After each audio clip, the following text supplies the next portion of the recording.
Hells Angel a trouvé deux petites filles jumelles endormies sur des déchets la veille de Noël. La vérité l'a laissé stupéfait. Le vent hivernal sifflait dans les rues désertes de Pine Grove, tandis que la vieille camionnette de Frank Donovan roulait bruyamment dans Main Street. Les lumières de Noël scintillaient dans les vitrines des magasins, mais leur éclat joyeux ne faisait que le rendre plus seul. Ses mains burinées agrippaient le volant, les jointures blanchies par le froid qui s'infiltrait à travers sa veste en cuir usé. À 48 ans, Frank s'était habitué à passer les fêtes seul. Son passé avec les Hells Angels lui avait laissé beaucoup de regrets et peu d'amis. Le petit garage où il travaillait comme mécanicien l'occupait suffisamment, mais les nuits comme celle-ci lui rappelaient tout ce qu'il avait perdu. Il jeta un coup d'œil à la liste de courses froissée dans sa poche. Un plateau télé, de la bière, peut-être des chips, un triste repas de veille de Noël pour une personne. Cette pensée lui serra la gorge. Les phares du camion fendaient l'obscurité alors qu'il tournait dans Cedar Avenue. C'est alors que quelque chose attira son attention. Un léger mouvement dans l'ombre de la ruelle Murphy. Frank faillit y passer son chemin, mais quelque chose le fit ralentir. Il avait vu beaucoup de sans-abri dans sa vie, mais celui-ci avait quelque chose de différent. Il se gara, laissant le moteur tourner. La lueur jaune d'un lampadaire lointain atteignait à peine le fond de la ruelle. Alors que ses yeux s'habituaient à l'obscurité, son cœur faillit s'arrêter. Là, au milieu des détritus éparpillés et des meubles cassés, deux petites silhouettes étaient blotties l'une contre l'autre sur un coussin de canapé déchiré. « Mon Dieu !» murmura Frank, son souffle visible dans l'air glacial. Il s'approcha lentement, ses lourdes bottes craquant sur le verre brisé. Plus il s'approchait, plus la scène devenait horrible. Deux petites filles, à peine couvertes d'une fine couverture sale, étaient recroquevillées l'une contre l'autre, comme des chatons. Leurs visages étaient maculés de saleté, leurs vêtements usés et insuffisants pour la nuit glaciale de décembre. Les mains de Frank tremblaient lorsqu'il s'agenouilla à côté d'elle. Les filles ne devaient pas avoir plus de 6 ans. Leurs cheveux noirs étaient emmêlés et leurs petits corps tremblaient même dans leur sommeil.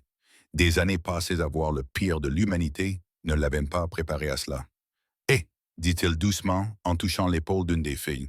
« Réveille-toi, ma chérie. » La première enfant ouvrit grand les yeux, effrayée. Elle attrapa immédiatement la main de sa sœur. « Tout va bien, » dit Frank, essayant d'adoucir sa voix rauque. « Je ne vais pas te faire de mal. Vous ne devriez pas être dehors dans le froid. » La deuxième fille se réveilla alors, se blottissant contre sa sœur. Elles étaient identiques, des jumelles aux traits délicats et aux yeux bruns effrayés. « Je m'appelle Frank, » dit-il en retirant sa lourde veste en cuir.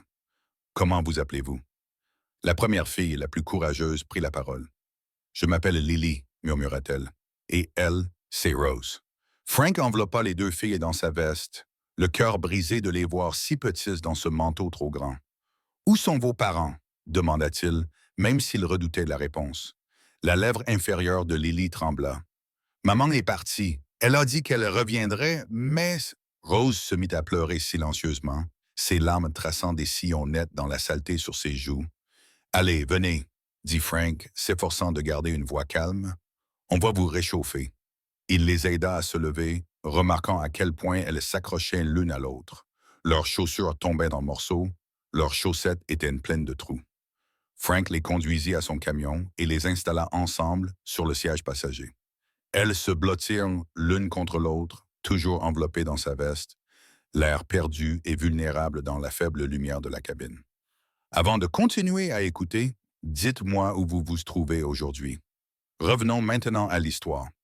Le chauffage du vieux camion de Frank fonctionnait à plein régime, réchauffant enfin les jumelles frissonnantes. Dans la faible lueur des lumières du tableau de bord, il pouvait maintenant voir plus clairement leurs petits visages, des traits identiques marqués par la fatigue et l'inquiétude qu'aucun enfant ne devrait connaître. « Où est votre maman? » demanda Frank doucement, essayant de garder une voix douce malgré la colère qui montait dans lui contre celui ou celle qui avait laissé ses petites seules. Lily, celle qui portait un mince pull rose, parla la première. Maman a dit qu'elle devait aller quelque part. Sa voix était à peine plus forte qu'un murmure. Elle nous a dit d'attendre, mais elle n'est pas revenue. Rose, serrant la main de sa sœur, ajouta. On a attendu très longtemps. Maman pleurait avant de partir. Frank serra le volant de ses mains. Et votre papa, où est-il? Les filles échangèrent des regards inquiets. Maman a dit qu'on devait se cacher de papa, expliqua Rose, la lèvre inférieure tremblante. Il était méchant avec elle. Il lui faisait beaucoup de mal. Elle essayait de nous protéger, a poursuivi Lily, sa jeune voix empreinte d'années de souffrance. Mais ensuite, elle a commencé à prendre des médicaments dangereux. Elle ne pouvait pas s'arrêter, même quand on le lui demandait. Frank avait de la gorge serrée. Il savait trop bien ce que signifiait médicaments dangereux. Il avait vu la toxicomanie détruire de nombreuses vies pendant ses années passées avec les Angels. Le refuge le plus proche était à 20 minutes en voiture, de l'autre côté de la ville.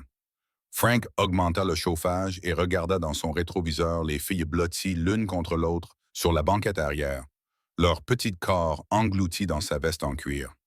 Lorsqu'ils arrivèrent au refuge, une femme à l'air fatiguée, prénommée Sarah, se précipita pour les aider. Elle les conduisit rapidement à l'intérieur du bâtiment chauffé, dont les murs étaient décorés de décorations de Noël oubliées. « Oh mon Dieu !» murmura Sarah en enveloppant les filles dans des couvertures propres. « Depuis toutes ces années que je suis ici, je n'ai jamais. C'est un miracle qu'elles aient survécu dehors cette nuit. La température devrait descendre à 15 degrés. » Frank resta en retrait, observant Sarah apporter aux jumelles du chocolat chaud et des sandwichs. Les filles mangèrent lentement, les yeux lourds de fatigue. « Je les ai trouvées dans la ruelle Miller », expliqua Frank doucement à Sarah.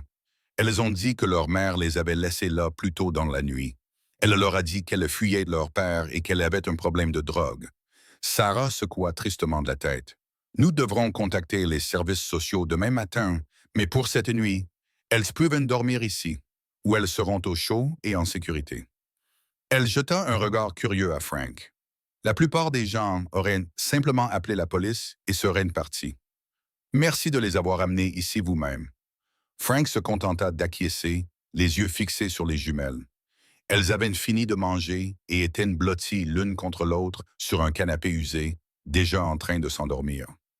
Leurs visages semblaient paisibles pour la première fois depuis qu'il les avait trouvées. S'enfonçant dans un fauteuil à proximité, Frank sentit le poids de la soirée s'abattre sur lui. Ses propres souvenirs d'enfance refirent surface. Les nuits passées à se cacher des accès de rage de son père ivre. Les promesses vaines de sa mère de partir. La peur constante. Il pensait que ses blessures avaient cicatrisé depuis longtemps. Mais voir ses filles lui avait tout rappelé. En regardant Lily et Rose dormir, leurs mains toujours jointes, Frank fit une promesse silencieuse. Il ne laisserait pas ses filles passer entre les mailles du filet. Quelqu'un devait veiller sur elles, s'assurer qu'elles étaient en sécurité. Cette pensée le surprit. Il ne s'était soucié de personne d'autre que lui-même depuis des années. Mais quelque chose chez ses jumelles, abandonnées la veille de Noël, avait réveillé quelque chose qui sommeillait depuis longtemps dans son cœur. Le vieux camion de Frank grinça lorsqu'il se gara sur le parking du refuge tôt le matin de Noël. Le soleil n'était pas encore complètement levé, projetant de longues ombres sur la neige fraîche. Ses mains serraient fermement un sac en papier rempli de livres de coloriage achetés dans un magasin à $1 et de crayons de couleur bon marché. Ce n'était pas grand-chose, mais il ne supportait pas l'idée que les filles n'aient rien le matin de Noël. À l'intérieur du refuge, les néons bourdonnaient au-dessus de leurs têtes. L'endroit sentait le nettoyant industriel et le café brûlé.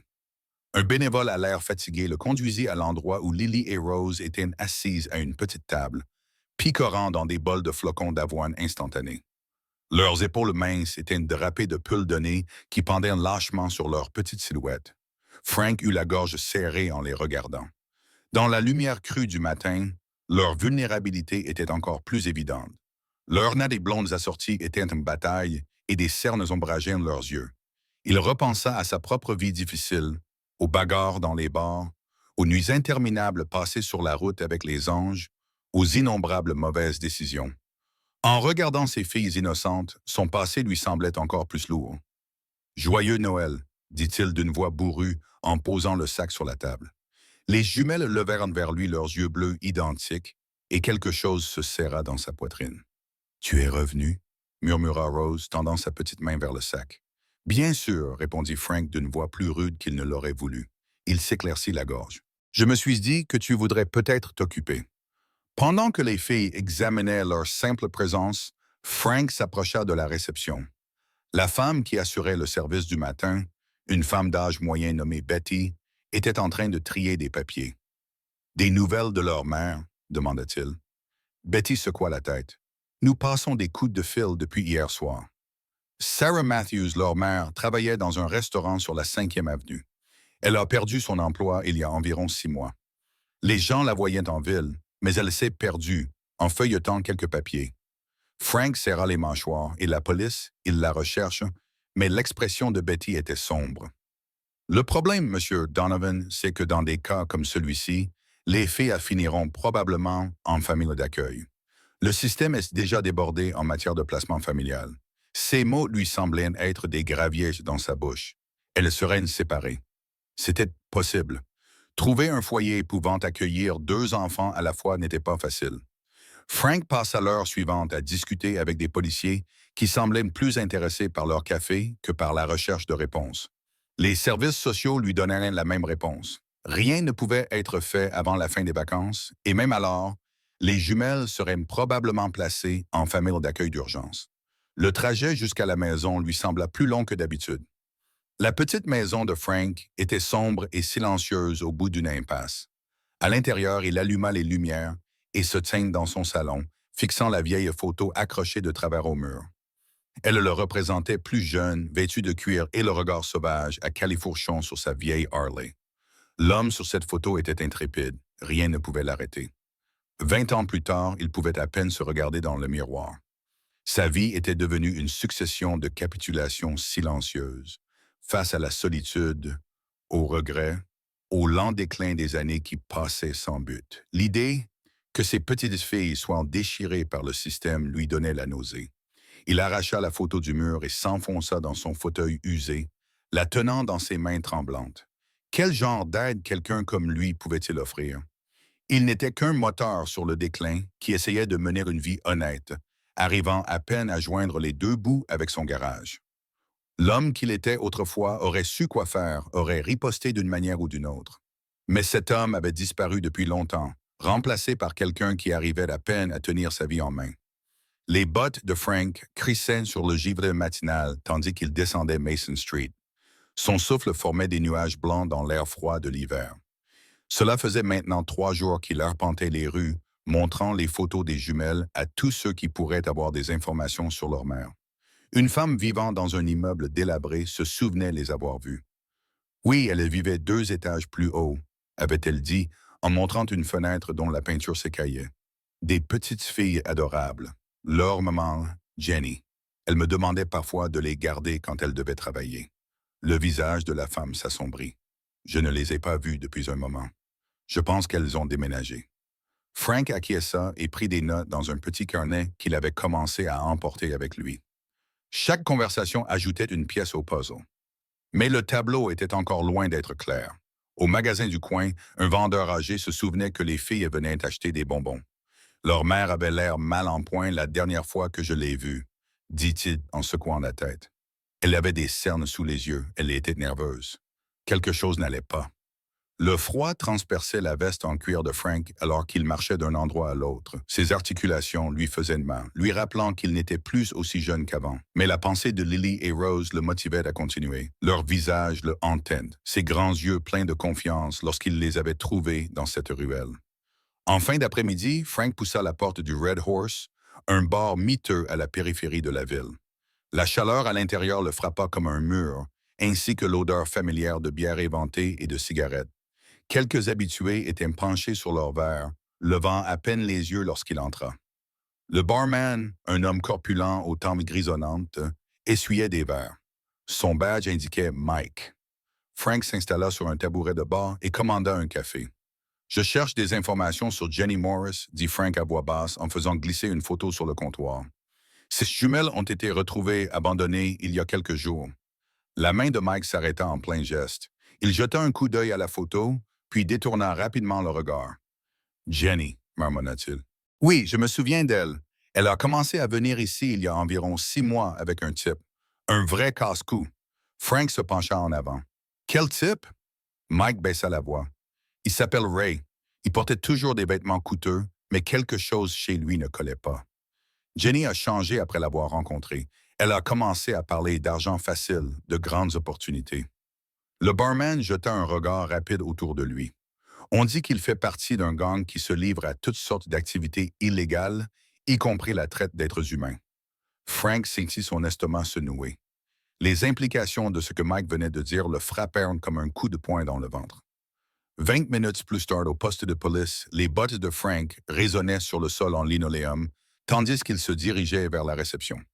Les lumières fluorescentes projetaient des ombres dures sur son visage buriné. « Je dois parler à quelqu'un au sujet de Jenny Morris », exigea-t-il, sa voix résonnant dans le hall silencieux, et de ses liens avec un homme nommé Ray. Le sergent de service leva les yeux avec désintérêt. « Monsieur, nous nous occupons de l'affaire. »« Bien sûr que non, » grogna Frank en posant les deux mains sur le bureau. « Ces filles sont abandonnées depuis des jours et personne ne fait rien. Leurs mères sont mêlées à des trafiquants et vous êtes assis ici à brasser des papiers. Monsieur, veuillez baisser la voix. » « Non, je ne baisserai pas la voix. Deux petites filles comptent sur nous pour résoudre cette affaire maintenant. Soit vous commencez à me donner de vraies réponses, soit je commence à faire du bruit que vous ne pourrez pas ignorer. » Plusieurs agents levèrent les yeux de leur bureau, mais Frank s'en moquait. Il avait perdu patience. Les visages des jumelles envahissaient à nouveau son esprit. Innocente, vulnérable, elle méritait tellement mieux que cela. Frank se tenait dans l'allée du magasin de jouets, se sentant complètement déplacé. Sa veste en cuir usé et son apparence rude faisaient que les autres clients l'évitaient.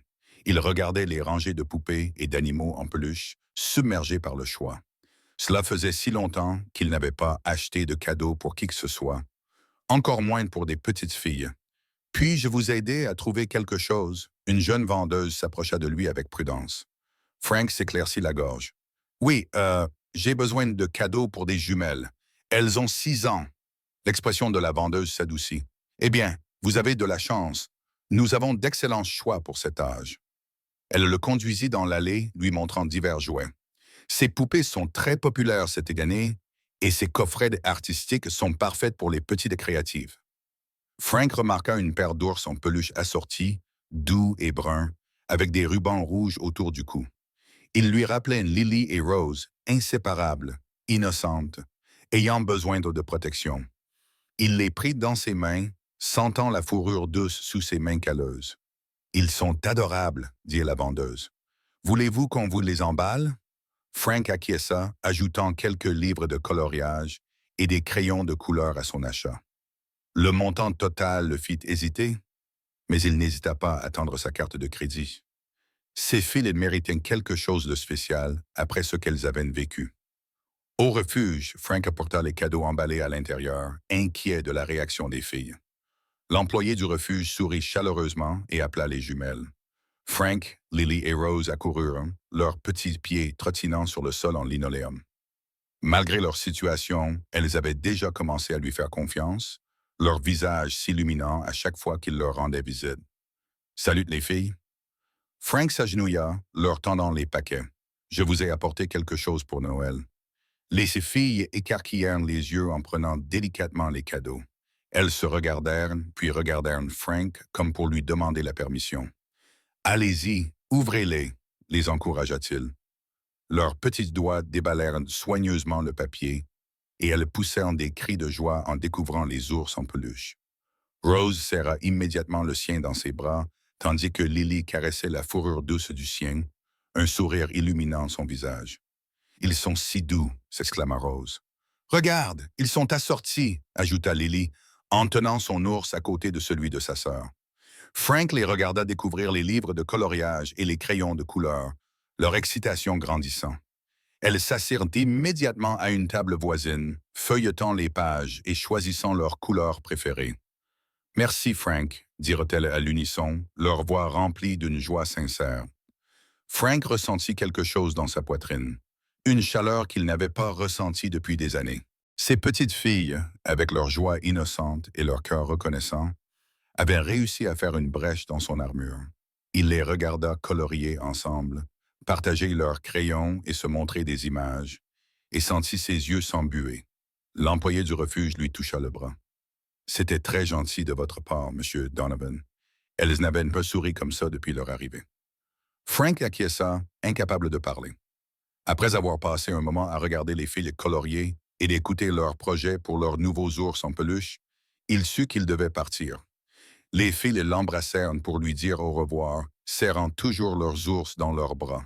Alors qu'il marchait vers son camion dans l'air froid du soir, Frank ressentit un mélange d'émotions qu'il ne parvenait pas à démêler. Les sourires des filles avaient réchauffé quelque chose en lui, mais la réalité de leur situation pesait lourdement sur son esprit.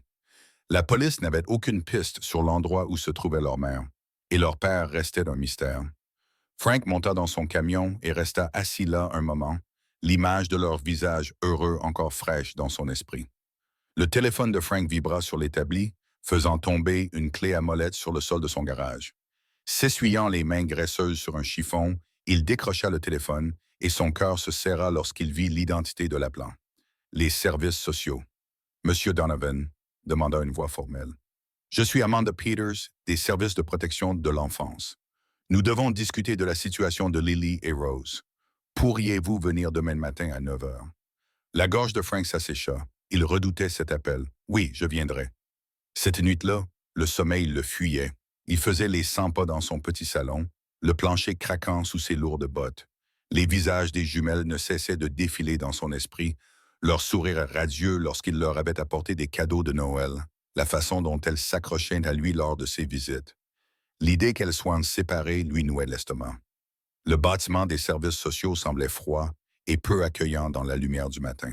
Frank resserra sa veste en cuir, se sentant déplacé parmi les employés de bureau en costume impeccable. La réceptionniste regarda ses tatouages d'un air las avant de le diriger vers le bureau de Mme Peters. Amanda Peters était une femme mince, aux yeux bienveillants derrière ses lunettes à monture métallique. Elle fit signe à Frank de s'asseoir sur la chaise en face de son bureau. « Monsieur Donovan, je vais être direct. Nous avons reçu des nouvelles inquiétantes concernant la mère de la jeune fille. » Frank se pencha en avant, les mains agrippées à ses genoux. « Quel genre de nouvelles? »« Elle a été portée disparue, » dit Mlle Peters en feuilletant quelques papiers. « La police soupçonne un acte criminel compte tenu de ses fréquentations. Cela complique les choses pour les filles. » Frank serra les mâchoires.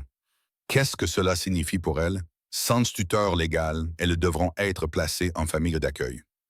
Elle fit une pause et le regarda dans les yeux. Malheureusement, compte tenu de leur âge et de nos possibilités actuelles en matière de placement, il y a de fortes chances qu'elles soient séparées. Ces mots frappèrent Frank comme un coup physique. Il pensa à la vulnérabilité silencieuse de Rose, à la façon dont elle cherchait toujours la main de Lily lorsqu'elle avait peur. « Vous ne pouvez pas les séparer, » dit-il d'une voix rauque. « Elles ne se sont que l'une l'autre. »« Il y a une autre option, » dit Mme Peters avec précaution. « Nous avons remarqué à quel point les filles se sont attachées à vous. Elles parlent constamment de vous au refuge. » Le cœur de Frank fit un bond. « Que voulez-vous dire? Si vous acceptez d'être évalué en tant que tuteur potentiel, nous pourrions envisager de les placer temporairement chez vous. » Elle leva la main. « Cela nécessiterait des vérifications approfondies de vos antécédents, des études sur votre foyer, et vous devriez apporter des changements importants à votre vie compte tenu de votre passé. »« Je le ferai, » l'interrompit Frank. « Quoi qu'il en coûte. » Mme Peters l'observa longuement. « Cela ne sera pas facile, Monsieur Donovan. Vous devrez avoir un emploi stable, un logement adapté pour 2 enfants et suivre des cours sur le rôle parental. Il y aurait des contrôles et des évaluations réguliers. » Frank se redressa sur sa chaise. L'ancien hymne aurait rejeté de telles exigences, mais maintenant, tout ce à quoi il pouvait penser était de garder ses filles en sécurité et ensemble. « Je comprends. Dites-moi simplement ce que je dois faire. Êtes-vous sûr de cela? C'est une énorme responsabilité. » Frank repensa à sa vie solitaire avant de trouver les jumelles, à toutes ses erreurs passées. Pour la première fois depuis des années, il était sûr de quelque chose. Ses filles méritaient mieux que d'être séparées par le système. Je ne laisserai pas cela leur arriver. Mme Peters acquiesça et commença à sortir des formulaires. Alors, commençons les formalités administratives. Les bottes usées de Frank crissaient sur la neige fraîche alors qu'il traînait une autre boîte de jouets dans sa maison. Le salon, habituellement vide à l'exception de son vieux fauteuil inclinable en cuir et d'une télévision poussiéreuse, était désormais éclatant de couleurs. 2 lits roses identiques étaient placés contre le mur de sa chambre d'amis. leur couette fleurie égayant cet espace autrefois sombre. Il posa la boîte et en sortit un ours en peluche, dont la fourrure douce lui rappela à quel point Lily et Rose avaient semblé fragiles cette nuit-là dans la ruelle. Ses mains cailleuses semblaient déplacées, tenant quelque chose d'aussi délicat. Le motard endurci qui avait passé des années à garder le monde à distance se retrouvait maintenant à disposer des poupées et à poser du papier peint à motif de papillon. « Je n'aurais jamais pensé voir ce jour arriver », murmura-t-il, un petit sourire se dessinant sur ses lèvres alors qu'il posait l'ours sur l'un des lits. Dans la cuisine, il avait vidé les placards qui ne contenaient autrefois que du café et des soupes en conserve. Ils étaient désormais remplis de céréales, de biscuits et de tout ce dont les petites filles pouvaient avoir envie. Son réfrigérateur, qui ne contenait habituellement que de la bière et des restes, renfermait désormais du lait frais et des jus de fruits. La sonnerie stridente de son téléphone interrompit ses pensées. « Donovan » répondit-il d'un ton bourru. « Monsieur Donovan, ici l'inspecteur Martinez. » La voix à l'autre bout du fil semblait grave. « Nous devons discuter d'un sujet concernant la mère des jumelles. » Frank sentit son estomac se nouer. Il s'assit sur une chaise de cuisine, se préparant à recevoir de mauvaises nouvelles. « Nous avons découvert des informations troublantes, » poursuivit Martinez. Leur mère n'était pas seulement toxicomane. Elle était impliquée dans un réseau de trafic qui cible les enfants vulnérables. Nous pensons qu'elle avait peut-être l'intention de le faire. Les paroles du détective se fondirent dans un bruit blanc, tandis que la rage et l'horreur envahissaient Frank. Sa main libre se crispa en un point, les jointures blanchissant. L'idée de ce qui aurait pu arriver à ces filles innocentes lui glaça le sang. « Monsieur Donovan, vous êtes là? »« Oui, » parvint-il à répondre d'une voix rauque. « Je suis là. Que va-t-il se passer maintenant? Nous poursuivons notre enquête, mais cela change la donne. Les filles pourraient être en danger si leur localisation venait à être divulguée. Nous envisageons de les placer sous protection des témoins ou... » « Non. » Frank l'interrompit brusquement. « Vous ne pouvez pas les placer dans le système. Pas maintenant. Monsieur Donovan, je comprends votre inquiétude, mais vous ne comprenez rien. » Frank grogna. « J'ai trouvé ces filles. J'ai vu ce qu'elles ont enduré. Vous voulez les envoyer chez des étrangers? » Après avoir raccroché, Frank se rendit dans son garage, son sanctuaire. L'odeur familière de l'huile de moteur et du métal avait l'habitude de le calmer, mais pas ce soir. Il s'effondra sur son établi, entouré de ses outils, de ses clés, de ses douilles et des pièces de moto qu'il avait l'intention de réparer. Son esprit était envahi par des images de Lily et Rose ballottées de foyer en foyer, séparées, effrayées. Le poids de ce qu'il venait d'apprendre pesait sur lui comme une chose physique. Ce n'étaient plus seulement deux enfants abandonnés. C'étaient des survivantes qui avaient besoin d'être protégées contre des forces plus grandes et plus sombres qu'il ne l'avait imaginé. Frank passa une main sur son visage, sentant chacune de ses années. La responsabilité de protéger ses filles lui semblait énorme, mais l'alternative était impensable. Il avait fui les ennuis toute sa vie, mais cette fois, fuir n'était pas une option. Ses filles avaient besoin de lui, et pour la première fois depuis des décennies, quelqu'un qui avait besoin de lui ne lui semblait pas être un fardeau. Cela lui donnait un but. Les lourdes bottes de Frank résonnaient dans les couloirs en marbre du palais de justice. Le bâtiment semblait froid et peu accueillant, à l'image du système qu'il représentait. Ses mains calleuses serraient un dossier en papier craft rempli de formulaires qu'il avait passé des heures à remplir la veille au soir. Chaque page représentait une étape supplémentaire vers la sécurité de Lily et Rose. Les néons bourdonnaient au-dessus de sa tête alors qu'il s'approchait du guichet. Derrière la vitre rayée, une femme d'âge moyen, des lunettes de lecture perchées sur le nez, était assise. Elle leva à peine les yeux lorsque Frank s'éclaircit la gorge. « Je dois demander une tutelle légale d'urgence, » dit Frank d'une voix plus rauque que d'habitude. Il glissa le dossier dans la petite ouverture au bas du guichet. La greffière prit le dossier de ses mains aux ongles parfaitement manucurés et commença à feuilleter les papiers. Ses sourcils se levèrent légèrement lorsqu'elle lut les informations le concernant. Frank savait ce qu'elle voyait. Ses arrestations passées, ses liens avec les Hells Angels, la série d'adresses qui témoignaient d'une vie passée à fuir. Il serra les mâchoires en attendant. « Monsieur Donovan, dit-elle en levant les yeux vers lui, ces formulaires ne sont pas complets. Il manque les références morales, la preuve d'un revenu stable et les documents attestant de la stabilité résidentielle. » Elle repoussa le dossier à travers l'ouverture. « Et même avec ces documents, Vous devez savoir que les cas de tutelle temporaire prennent généralement entre 6 et 8 semaines à traiter. Les mains de Frank agrippèrent le bord du comptoir. 6 à 8 semaines? Ces filles ont besoin d'aide maintenant. Elles sont en danger. Monsieur, nous devons suivre une procédure, répondit-elle d'une voix neutre et expérimentée. Le tribunal doit s'assurer que tout tuteur potentiel est correctement contrôlé. Votre passé nécessite un examen supplémentaire. Frank passa la main dans ses cheveux grisonnants. Écoutez, je sais ce que mon casier judiciaire indique, mais ces filles dorment dans un refuge en ce moment. Leurs mères fréquentent des personnes qui maltraitent les enfants. Nous n'avons pas plusieurs semaines devant nous. L'expression de la greffière s'adoucit légèrement, mais ses mots restaient en ferme. Je comprends votre inquiétude, Monsieur Donovan, mais je ne peux pas accélérer la procédure. Vous devrez remplir ces formulaires, fournir les documents supplémentaires et attendre une date d'audience comme tout le monde. Et qu'arrivera-t-il aux filles pendant que nous attendons? La voix de Frank se brisa légèrement. Elles resteront sous la garde temporaire de l'État, à moins qu'un parent par le sang ne se présente. Elle lui tendit une pile de formulaires supplémentaires. Vous aurez également besoin de ceux-ci. Et Monsieur Donovan, compte tenu de vos antécédents, je vous suggère de prendre un avocat. Frank rassembla les papiers, les mains tremblantes de frustration. Le poids de ce à quoi il était confronté s'abattit sur lui comme une lourde couverture. Chaque pas qu'il éloignait du guichet lui donnait l'impression de marcher dans la boue. Alors qu'il poussait les lourdes portes du tribunal pour sortir dans l'air hivernal, Frank s'arrêta sur les marches. La liasse de formulaires lui semblait peser comme du plomb dans ses mains. Il avait affronté des gangs rivaux, purgé une peine de prison et reconstruit sa vie à partir de rien. Mais cette fois, c'était différent. Le système semblait conçu pour exclure les gens comme lui, pour protéger les enfants des hommes ayant son passé. Mais les visages de ces filles lui revenaient sans cesse à l'esprit, leur confiance en lui, leur besoin de protection. Il pensait à elles, seule dans ce refuge, attendant que quelqu'un se batte pour elles.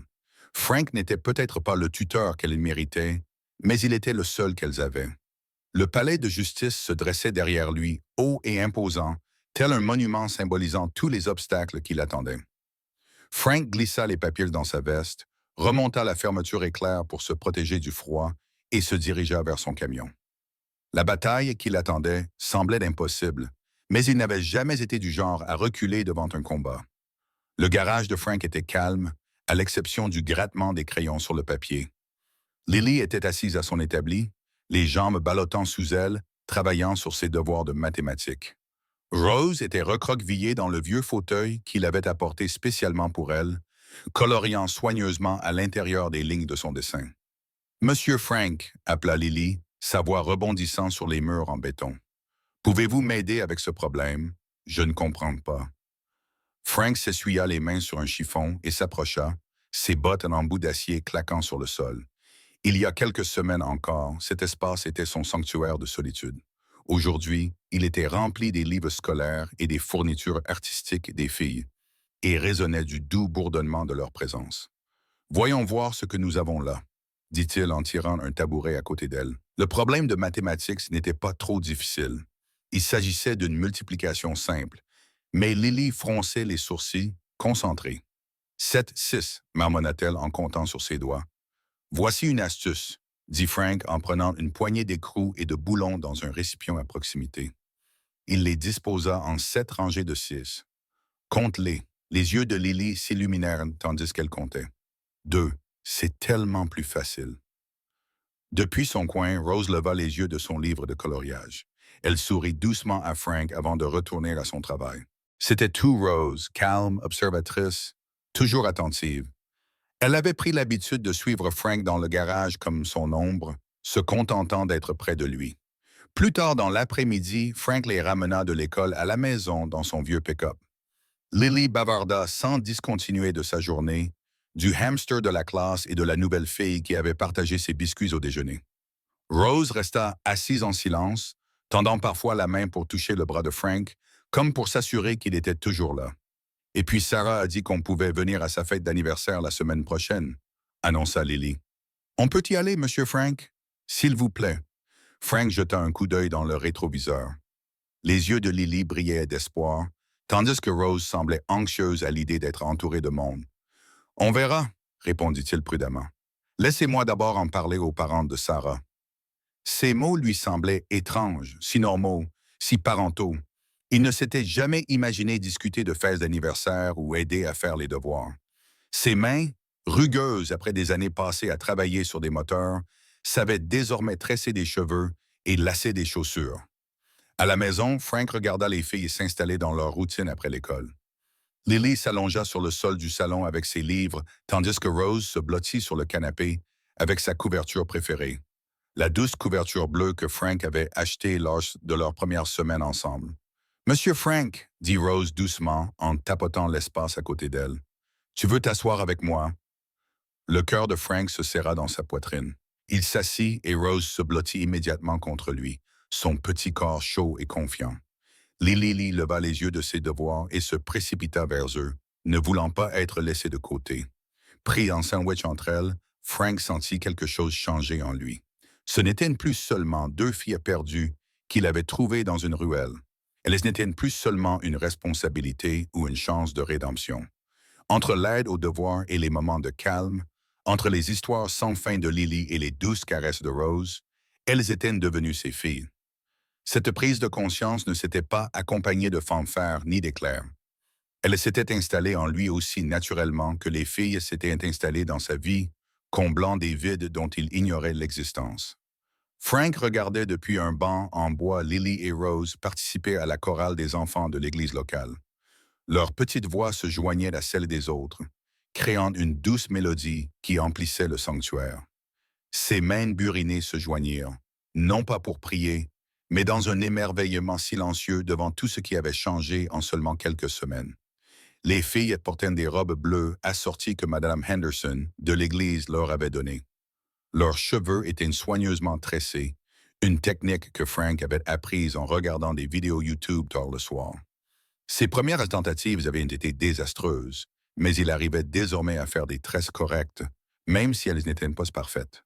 « Elles s'adaptent à merveille », murmura Sarah, la professeure de catéchisme, depuis le banc derrière lui. Frank acquiesça, la gorge serrée par l'émotion. Les filles avaient rejoint la chorale, participé à des ateliers d'artisanat et même se fait quelques amis. C'était plus qu'il n'avait osé espérer lorsqu'il les avait trouvées dans cette ruelle. Après l'église, ils se rendirent au centre communautaire où les filles avaient leur cours de danse hebdomadaire. Frank s'assit dans la salle d'attente avec les autres parents, sa grande silhouette semblant déplacée sur la petite chaise en plastique. Il regarda à travers la vitre Lily virevolter avec enthousiasme, tandis que Rose suivait attentivement les pas de l'instructeur. « Monsieur Donovan », une jeune femme de la réception s'approcha de lui avec une enveloppe. « Cela vous est parvenu hier. Il est marqué urgent par le tribunal. » Les mains de Frank tremblaient légèrement lorsqu'il prit l'enveloppe. Il attendait des nouvelles. N'importe quelle nouvelle concernant sa situation avec les filles. Le papier semblait lourd dans ses mains, porteur de possibilités ou de déceptions. Il l'ouvrit avec précaution, ses yeux parcourant l'entête officielle. Au fur et à mesure qu'il lisait, son souffle se bloqua dans sa gorge. La mère des filles était toujours portée disparue, mais le tribunal envisageait de lui accorder la garde temporaire. La lettre détaillait les prochaines étapes. Visites à domicile, vérification des antécédents, références morales et date d'audience. À travers la vitre, il pouvait voir Lily aider Rose à exécuter un pas de danse difficile. Elles étaient devenues plus fortes, plus saines et plus heureuses au cours des semaines passées avec lui. Lily avait commencé à raconter des blagues au dîner, et Rose avait commencé à dessiner leur petite famille, toujours avec Frank, toujours avec de grands sourires. La routine qu'ils avaient mise en place leur convenait. Le matin, ils prenaient leur petit déjeuner ensemble et Frank veillait à ce qu'elles mangent un repas équilibré plutôt que des céréales. Il leur préparait leur déjeuner, les conduisait à l'école et venait les chercher après. Les soirées étaient consacrées aux devoirs, au dîner et aux histoires avant de se coucher. Il avait même commencé à leur lire des romans, un chapitre chaque soir, adorant les voir le supplier de leur lire encore une page. Frank plia soigneusement la lettre et la glissa dans la poche de sa veste. Pour la première fois depuis qu'il avait trouvé les filles, il ressentait autre chose que de la détermination ou de l'inquiétude. Il ressentait de l'espoir. Un espoir réel et tangible. Le système contre lequel il s'était battu lui donnait enfin une chance de faire ses preuves.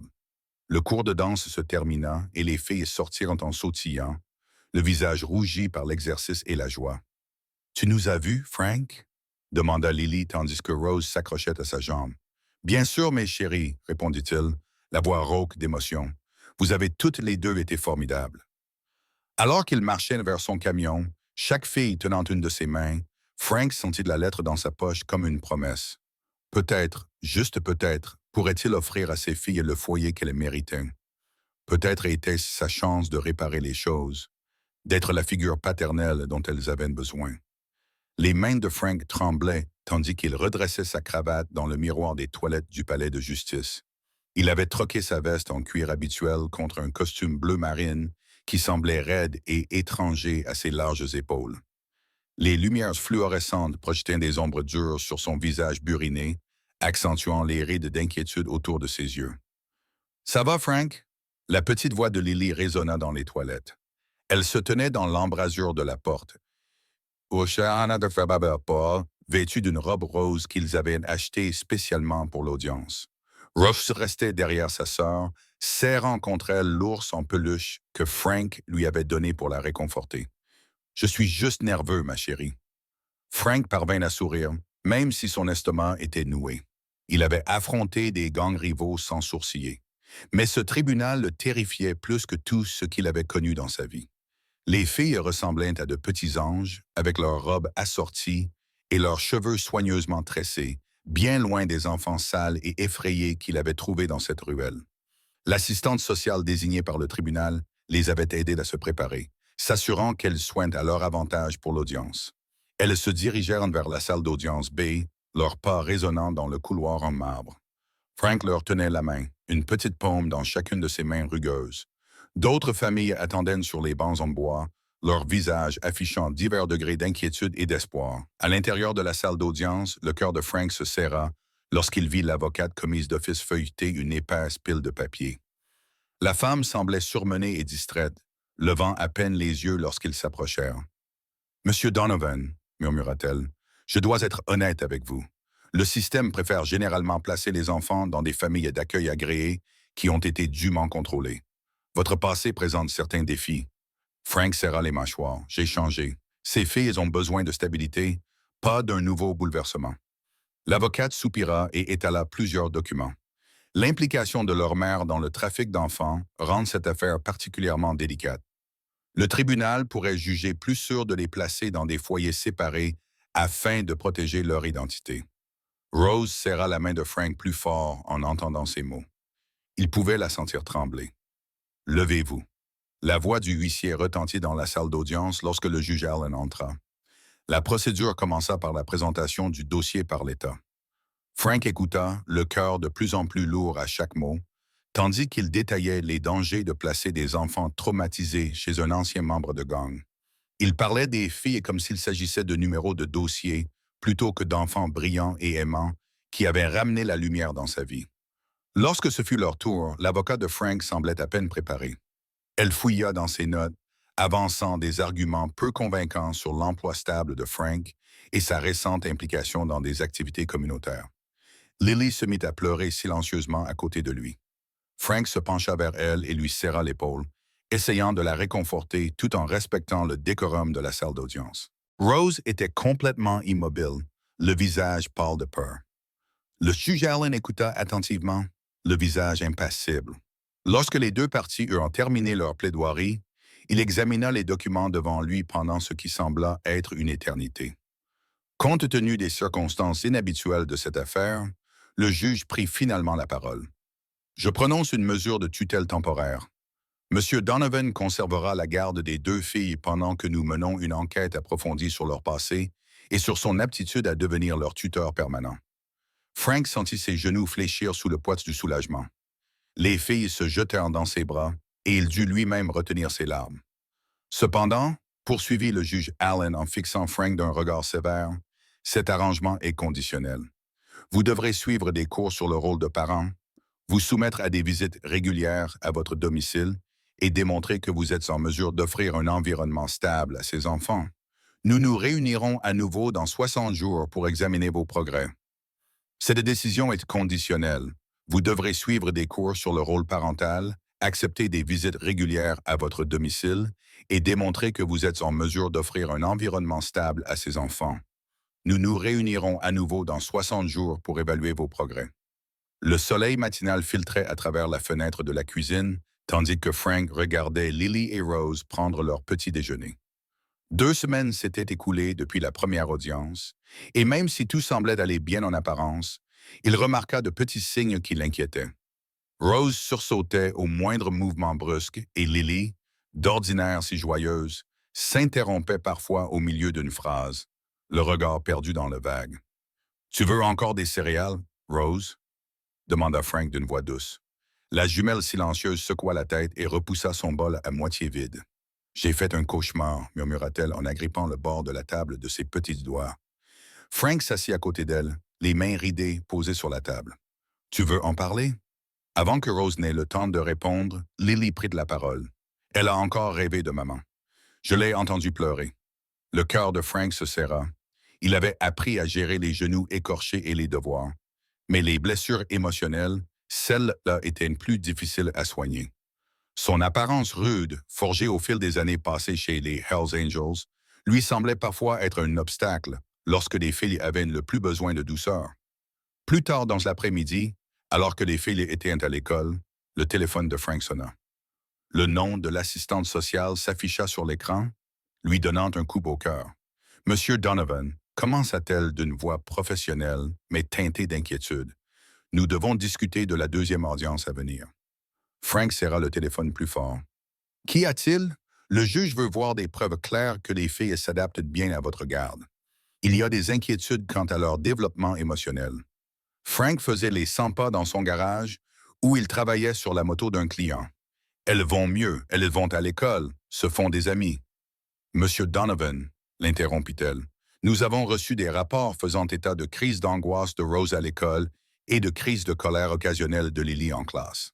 Si nous ne constatons pas d'amélioration significative d'ici la prochaine audience, le tribunal pourrait envisager d'autres options de placement. » Ces mots le frappèrent comme un coup physique. « Vous voulez dire un placement en famille d'accueil? » Oui.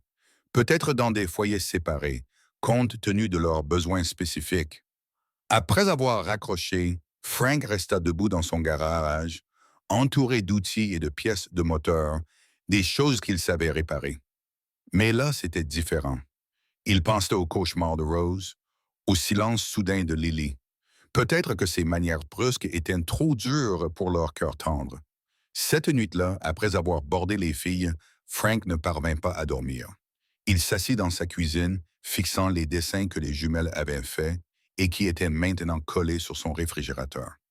Leur famille, représentée par des bonhommes allumettes, montrait 3 visages souriants. Lui au milieu, les filles de chaque côté, tous se tenant de la main. L'horloge sonna minuit, puis 1 heure, puis 2 heures. L'esprit de Frank s'emballa, envisageant toutes sortes de possibilités. Devait-il les inscrire à une thérapie? Cela aiderait-il ou le ferait-il passer pour un incapable? Devait-il essayer d'être plus doux, plus attentionné? Mais cela ne leur semblerait-il pas faux? Il se leva et alla les voir 2 fois, observant leur visage paisible. Rose serrait contre elle son lapin en peluche, celui qu'il lui avait acheté lors de son premier réveillon de Noël. Lily avait repoussé sa couverture et il la remit doucement sur ses épaules. De retour dans la cuisine, Frank se frotta les yeux fatigués. Les paroles de l'assistante sociale résonnaient dans sa tête. Il devait faire plus, être plus. Mais quoi? L'idée de les perdre au profit du système lui serrait le cœur. Ses filles étaient devenues tout son univers, et il se battrait comme un diable pour les garder, si seulement il savait comment. Frank gara son camion sur le parking de Letty's Bar and Grill, un endroit qu'il n'avait pas fréquenté depuis des années. L'enseigne au néon bourdonnait faiblement dans la lumière de fin d'après-midi, et les souvenirs de son ancienne vie défilèrent dans son esprit comme un vieux film. À l'intérieur, il savait qu'il trouverait Bobby le Taureau Matthews, l'une des rares personnes de son époque chez les Hells Angels à avoir réussi à changer de vie. La porte grinça lorsque Frank entra. L'odeur de bière éventée et de cigarettes le frappa, lui rappelant une foule de souvenirs qu'il avait essayé d'oublier. Derrière le bar, un homme corpulent aux cheveux grisonnants leva les yeux et lui adressa un large sourire. Tiens, mais c'est Slick Donovan en personne, s'écria Bobby d'une voix rauque mais chaleureuse. Qu'est-ce qui t'amène dans mon coin? Frank s'assit sur un tabouret de bar, les épaules lourdes d'inquiétude. J'ai besoin d'un conseil, Bull, à propos des filles dont je t'ai parlé au téléphone. Bobby acquiesça et fit glisser une tasse de café sur le comptoir. Il savait que Frank ne buvait plus. Les jumelles? Oui, tu m'en as parlé. Les problèmes juridiques compliquent les choses, dit Frank en enroulant ses mains autour de la tasse chaude. J'ai obtenu la garde temporaire, mais ils me surveillent de près. Un faux pas et ces filles seront placées en famille d'accueil. Bobby se pencha en avant, les bras croisés sur le bord. Écoute, Slick, l'amour ne suffit pas dans ce genre de situation. Le système se fiche de savoir à quel point tu tiens à ses enfants. Ils veulent de la stabilité, une routine, un casier vierge. Il fait une pause, l'air grave.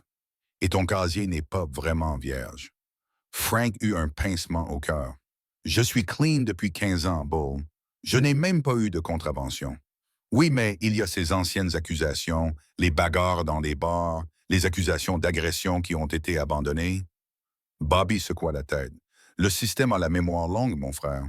Tu dois prouver que tu n'es plus cet homme. La vérité des paroles de Bobby frappa Frank comme un coup de poing dans le ventre. Il repensa à toutes les fois où il avait perdu son sang-froid, à toutes les bagarres, à toutes les nuits à passer en prison. Les visages de Lily et Rose lui revinrent à l'esprit. Leur confiance, leur innocence. Et si je ne suis pas assez bien? La voix de Frank n'était qu'un murmure. Et s'ils ont raison, peut-être que ces filles méritent mieux qu'un ancien motard avec un casier judiciaire. Bobby frappa du poing sur le bord, faisant sursauter Frank. Écoute-moi bien, mon vieux. Je te connais depuis 30 ans. Je t'ai vu au pire de toi-même, et je te vois maintenant au meilleur de toi-même. Ces filles, elles sont ta chance de te racheter, mais tu dois croire que tu le mérites. Frank fixait son café, regardant le liquide sombre tourbillonner. Comment je peux leur prouver? Et au tribunal? De la même manière que tu te prouves à toi-même que tu peux rester clean, répondit Bobby. Un jour à la fois.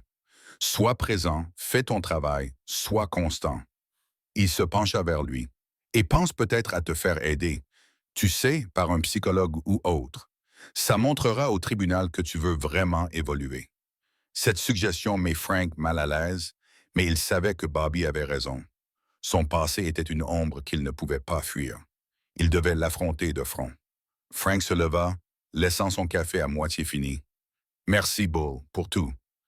Hey, Slick, appela Bobby alors que Frank atteignait la porte. Ces filles ont de la chance que tu te battes pour elles. Le trajet du retour fut silencieux, chaque kilomètre donnant à Frank le temps de réfléchir. Ses mains serraient fermement le volant, sa détermination ayant remplacé ses doutes précédents. Il s'était battu pour vaincre sa dépendance, pour sortir de l'obscurité de son passé. Il pouvait aussi se battre pour surmonter cela. En s'engageant dans son allée, Frank fit une promesse silencieuse à lui-même et aux filles. Il prouverait à tout le monde, aux tribunaux, aux travailleurs sociaux et surtout à lui-même qu'il pouvait être le père que Lily et Rose méritaient, quoi qu'il en coûte. Frank s'assit à la petite table de sa cuisine et regarda Lily et Rose manger leurs céréales. La lumière du soleil matinal pénétrait par la fenêtre, faisant briller les mèches dorées de leurs cheveux. Rose disposait soigneusement ses céréales en rangées bien ordonnées, tandis que Lily parlait de son prochain projet artistique à l'école. Puis, dit Lily, du lait coulant sur son menton, je vais dessiner notre portrait de famille pour le cours de Mademoiselle Thompson. Le cœur de Frank se serra dans sa poitrine. Notre portrait de famille. Rose acquiesça, levant les yeux de son rangement minutieux. Tu seras dessus aussi, Frank.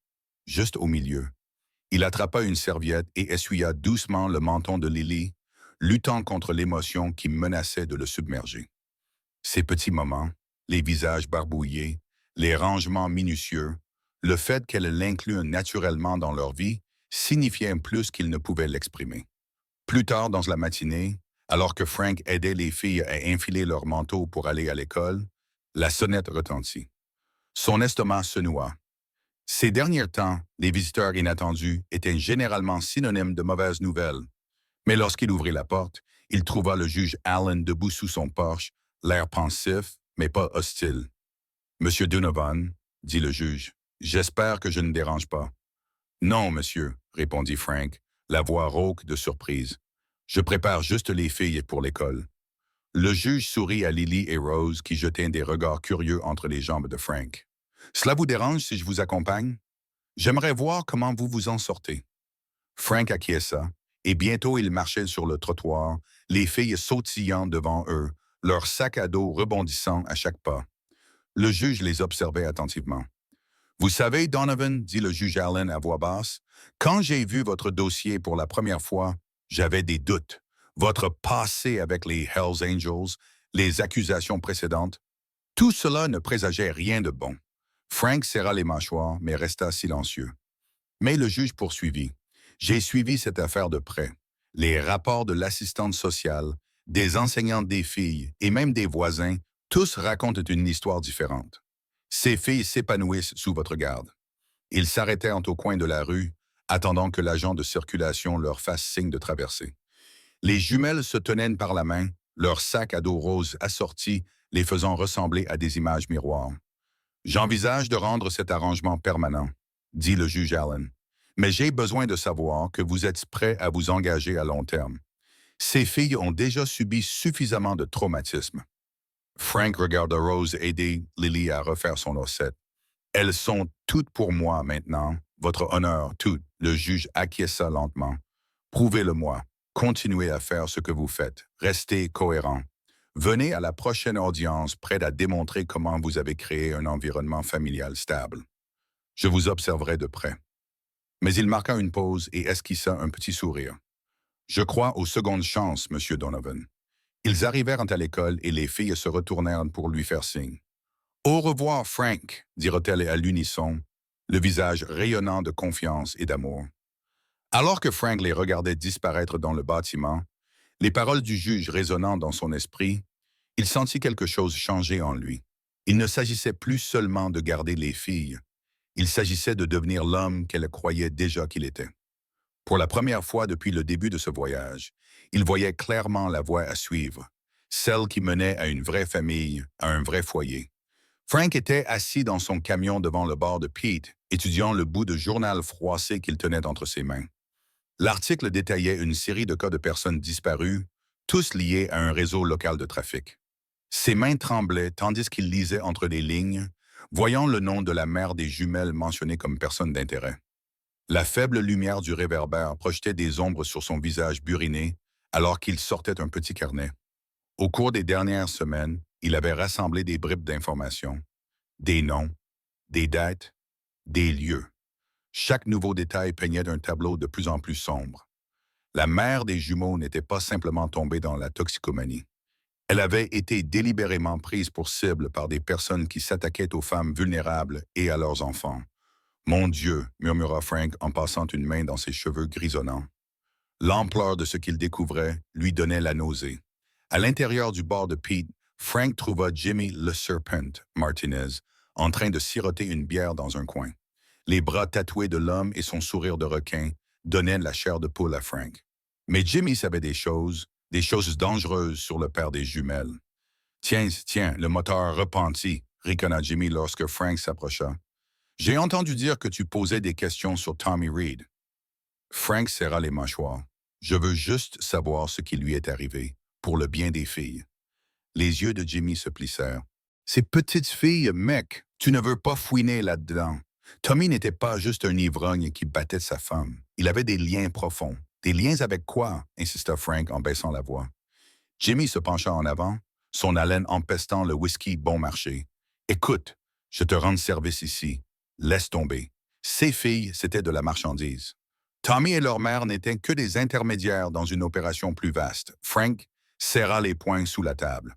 Avant qu'il n'ait pu répondre, il remarqua deux hommes imposants qui se dirigeaient vers leur table.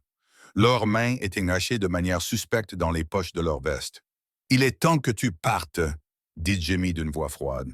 « Et oublie ce que tu as entendu, sinon... » Il passa son doigt sur sa gorge. Frank se leva lentement, tous les muscles tendus. Les deux hommes l'encadrèrent tandis qu'il se dirigeait vers la porte. Dans le parking, l'un d'eux lui attrapa le bras. Sans hésiter, Frank se retourna, ses anciens réflexes de combattant reprenant le dessus.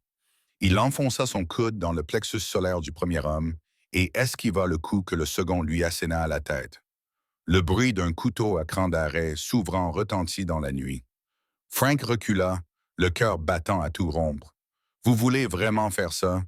Pensez à ceux avec qui je roulais avant. » La mention de son passé de Hells Angel les fit hésiter juste assez longtemps.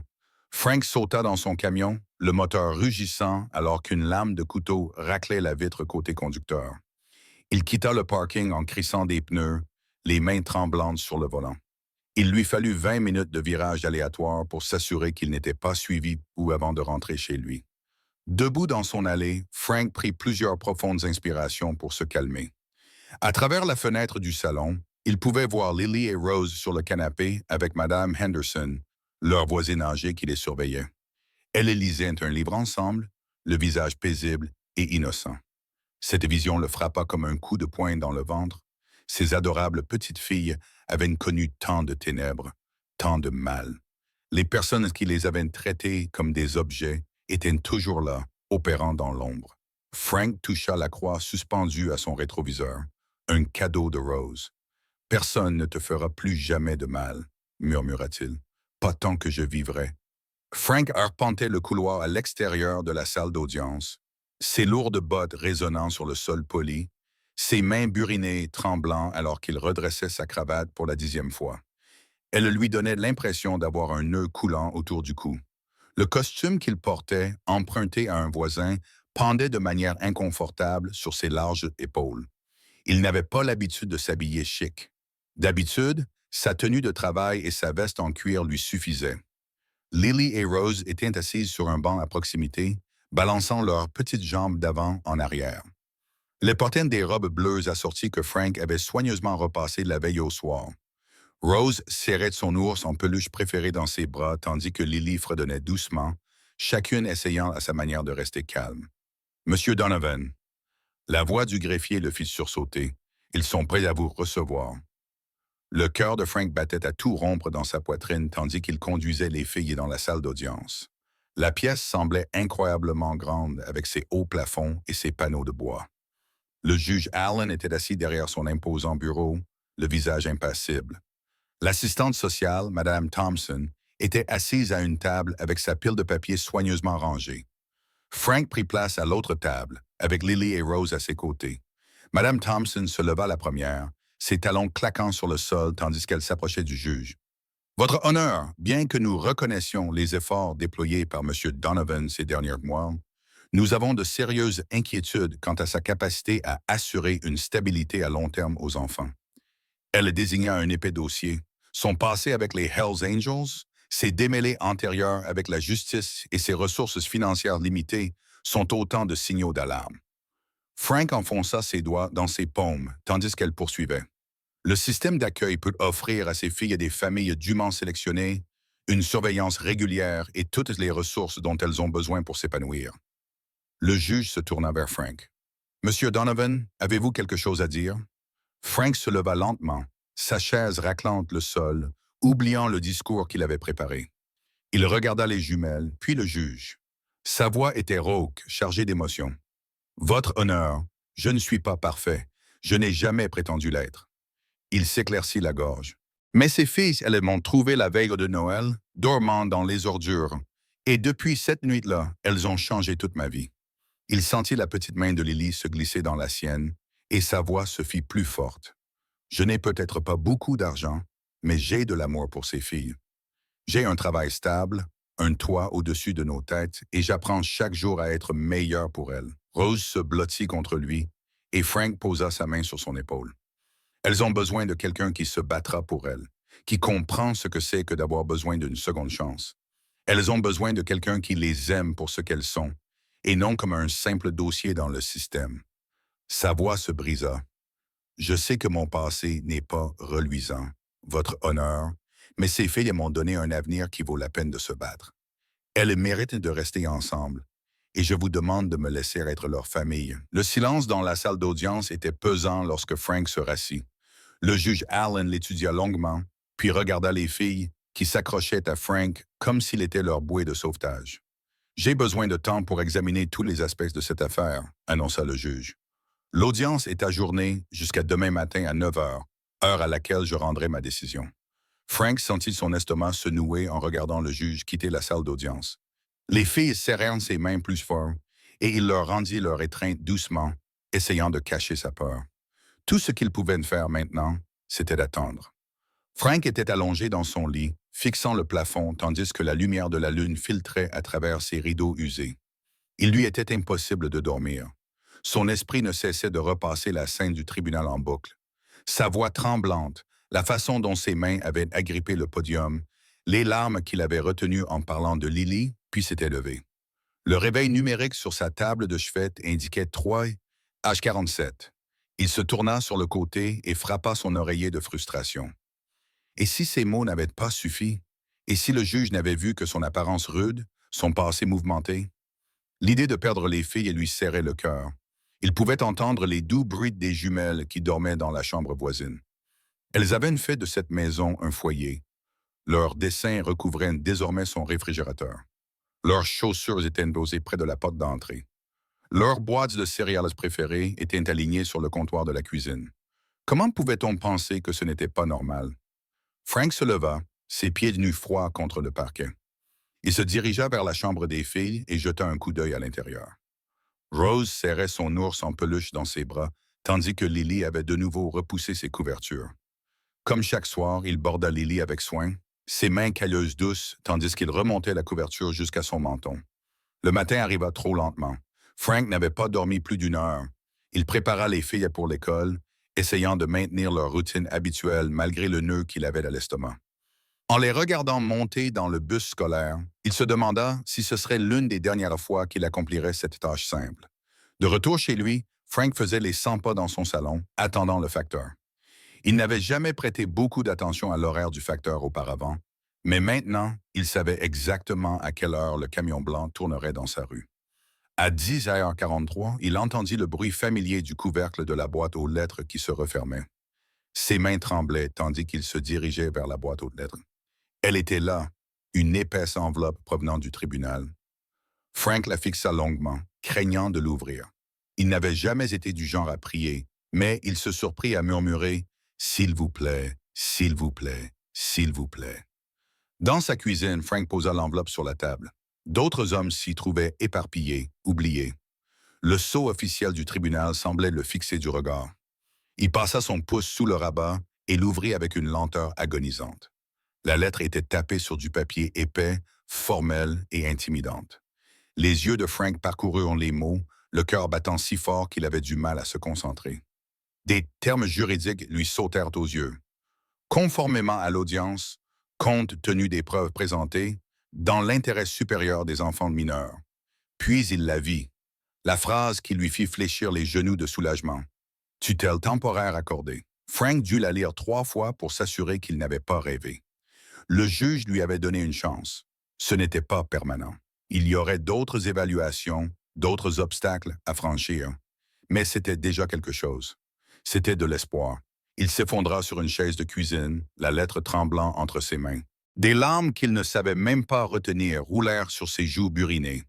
Pour la première fois depuis qu'il avait trouvé les filles dans cette ruelle, il avait l'impression de pouvoir vraiment respirer. Une petite victoire, certes, mais à ce moment-là, assis dans sa cuisine ensoleillée, les mots du juge devant lui, cela lui semblait être tout. Les filles resteraient avec lui. Il avait une chance de faire ses preuves, d'être le père dont elles avaient besoin, de rendre cet arrangement temporaire permanent. Frank plia soigneusement la lettre et la remit dans son enveloppe. Il irait chercher les filles à l'école aujourd'hui. Peut-être irait-il manger une glace pour fêter ça.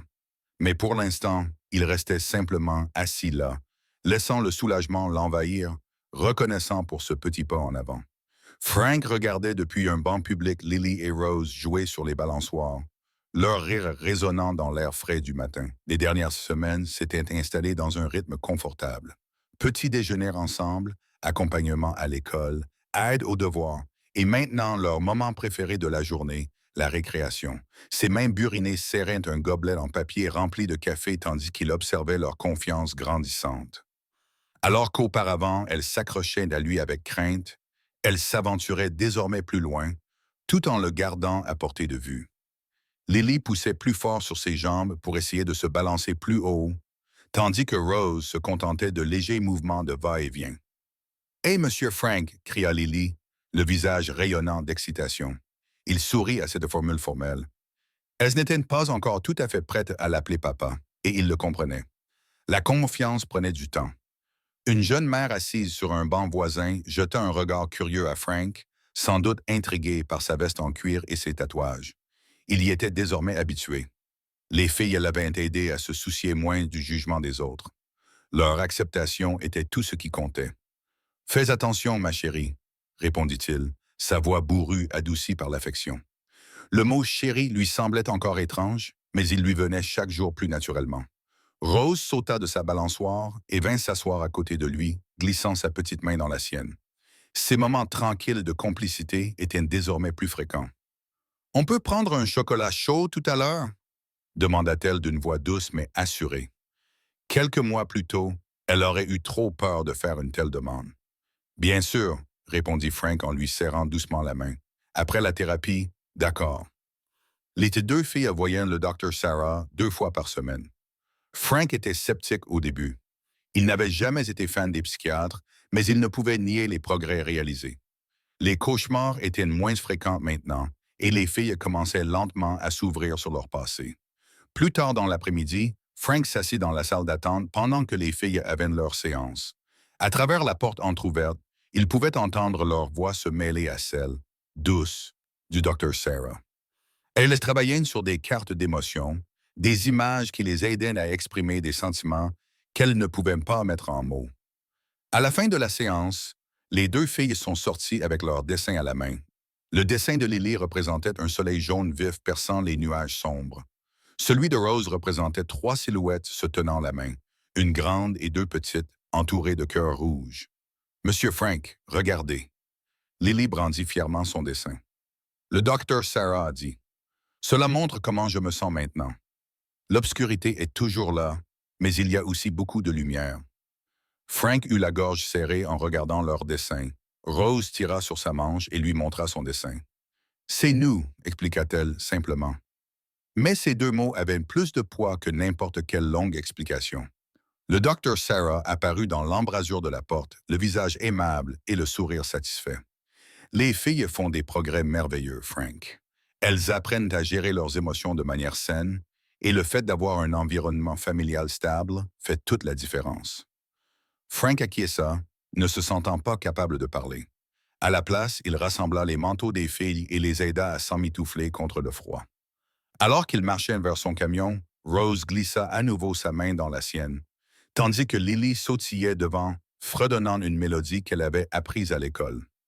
En regardant la petite main de Rose dans la sienne, puis la démarche assurée de Lily, Frank ressentit une vague de fierté si intense qu'il en eut presque les larmes aux yeux. Ces petites filles, qui avaient tant souffert, retrouvaient lentement mais sûrement le chemin du bonheur. Elles n'étaient pas complètement guéries. Peut-être ne le seraient-elles jamais. Mais elles guérissaient ensemble. Et pour l'instant, cela suffisait. Les jointures de Frank blanchirent alors qu'il agrippait le volant de son camion. L'enseigne néon familière du bar Roadhouse clignotait au loin, un endroit qu'il n'avait pas visité depuis des années. Il avait reçu un message de Snake, un vieil ami des Hells Angels, lui disant qu'il devait nous parler. Le moment n'aurait pas pu être pire. Il venait de déposer les filles à l'école, leur promettant de venir les chercher plus tard pour aller manger une glace. Le gravier crissait sous ses bottes lorsqu'il sortit de son camion. Le bar était exactement comme dans ses souvenirs, délabré, miteux, avec des motos alignées à l'extérieur comme des soldats de métal. L'odeur de bière éventée et de cigarettes le frappa lorsqu'il poussa la lourde porte en bois. Snake était assis dans un coin, vêtu d'un gilet en cuir couvert de patchs qui racontait des histoires que Frank voulait oublier. 3 autres motards l'entouraient, le visage dur et buriné. Frank eut un haut le cœur en les reconnaissant tous, des hommes qu'il avait autrefois considérés comme des frères. « Tiens, tiens, » dit Snake d'un ton traînant en poussant une bière vers la chaise vide. « Regarde qui est enfin arrivé. » Frank ne s'assit pas. « Fais vite, Snake. J'ai un rendez-vous. J'ai entendu dire que tu jouais à la poupée maintenant. » Snake ricana. « Je m'occupe de quelques enfants. » Ce n'est pas le malin que nous connaissons. Le vieux surnom fit l'effet d'un acide sur la peau de Frank. Les gens changent. On a un boulot qui se profile. Snake se pencha en avant, baissant la voix. Beaucoup d'argent. Facile à faire. Comme au bon vieux temps. T'es le meilleur chauffeur qu'on ait jamais eu. Slick, on a besoin de toi. Frank serra les mâchoires. Pendant une fraction de seconde, il ressentit l'excitation familière, le frisson de la course, la promesse d'argent facile. Mais il pensa alors au sourire édenté de Lily et au rire discret de Rose lorsqu'il leur lisait des histoires avant de se coucher. Non, dit Frank d'une voix ferme. J'ai arrêté. Ça fait des années. Le visage de Snake s'assombrit. On ne quitte pas sa famille comme ça, Slick. Ce n'est pas une famille. Frank fit un geste vers le bar. C'est ce que nous faisions, ce que nous étions, ce n'est plus qui je suis. L'un des autres motards se leva, sa chaise raclant le sol. Tu te ramollis? Frank ne broncha pas. Je me reprends en main. J'ai 2 petites filles qui comptent sur moi maintenant. Elles ont besoin d'un père, pas d'un hors-la-loi. Le rire de Snake était amer. Un père. Ne te fais pas d'illusions, Slick. Tu crois vraiment qu'ils te laisseront garder ces enfants quand ils auront fouillé suffisamment dans ton passé? Mon passé est exactement cela, du passé. Frank l'interrompit. Je ne demande pas la permission. Je vous dis que je quitte le gang pour de bon cette fois. Il se retourna pour partir, mais la voix de Snake l'arrêta. Si tu franchis cette porte, ne reviens pas te traîner ici quand ton petit rêve s'effondrera. Frank s'arrêta, la main sur la poignée. Il repensa à toutes ces années passées avec les Angels, au crime, à la violence, à la fraternité qui lui semblait si importante à l'époque. Puis il pensa aux pancakes préparés avec les jumeaux le dimanche matin, à l'aide apportée pour les devoirs, aux baisers sur les genoux écorchés. « Au revoir, Snake », dit-il doucement en poussant la porte. « Ne me contacte plus jamais. » Le soleil brillait dehors, l'obligeant à plisser les yeux. Frank resta là un moment, laissant le poids de ce qu'il venait de faire s'imposer à lui. Il avait enfin coupé le dernier lien avec son ancienne vie, et au lieu de se sentir perdu, il se sentait plus léger. De retour dans son camion, Frank regarda sa montre. Il avait juste assez de temps pour aller chercher les filles à l'école. Peut-être aurait-elle droit à 2 boules de glace aujourd'hui.